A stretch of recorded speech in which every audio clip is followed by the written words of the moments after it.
Hi, folks. This is Pat Lee from Reu. I am in the middle of preparing for my journaling workshop coming up in June, and I thought I'd have a little bit of fun reflecting on some of the myths about journaling that I've heard in the past with doing this workshop and the way that we've sort of arrived at some of the truths. So I'm going to be doing a series of recordings on 5 journaling myths and their truths.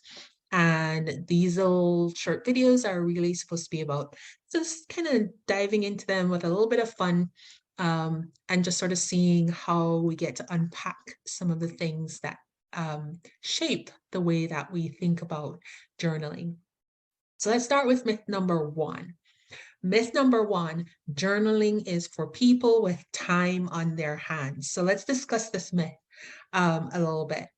So I often hear this from people who also tell me that they're looking for sustainable ways to calm their restlessness and improve their mental focus.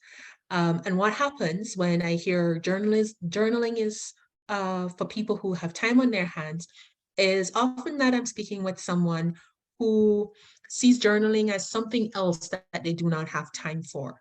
But they want to make the time. They want time to find that calm and ease.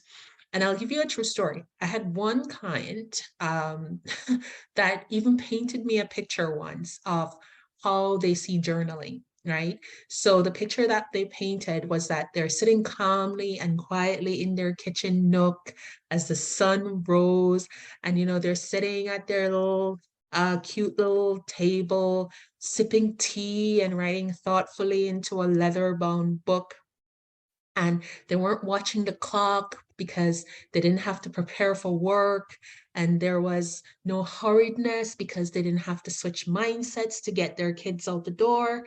So this dream of journaling that they had was something that they would eventually find the time to take up when their kids were older and they were likely retired. Does that sound like a fun way to live your life, waiting for the perfect moment down the road? Now, this imagery of journaling is really common, but at the same time, it's all hype. It's a lifestyle propaganda that is really more helpful at selling products like houses and kitchenware and tea and other things like that. Um, and so, when this person tells the story of them seeing themselves sitting at their kitchen table and so on, they're not talking about journaling. They're actually talking about the image that comes to mind when they think about what it feels like to be relaxed, to be unhurried, to be mindful, to be taking time for themselves. So one of the things that is really, really important when we think about this myth of I don't have the spare time to journal is that it's actually the people who are hurried, the people who are constantly feeling rushed, they're constantly feeling agitated and restless, as if they don't have enough hours in the day, um, that can really get the most out of journaling. Because what journaling does is it's a way of making space to process feelings, thoughts, and even events in a safe way and on your own terms. So when we engage with journaling, it's about taking stock of the things that have happened, what is happening, and what is about to happen. And there are lots of different ways that you can engage with journaling in order to be able to do that. You don't need to have bags of spare time on your hands to do this. You certainly don't need to be in some idealized lifestyle picture or scenario to begin using the process of journaling and seeing the benefits of it. So let's bust that myth. Journaling, the truth about journaling is that it's a helpful tool for slowing down and regaining your focus.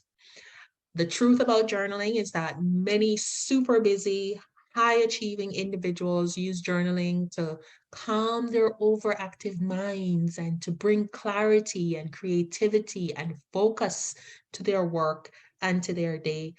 They don't actually have to be sitting in a fancy little kitchen with a fancy cup of tea and bags of time in the mornings or nighttime or what have yous in order to be able to do it. So that's our first journal myth busted.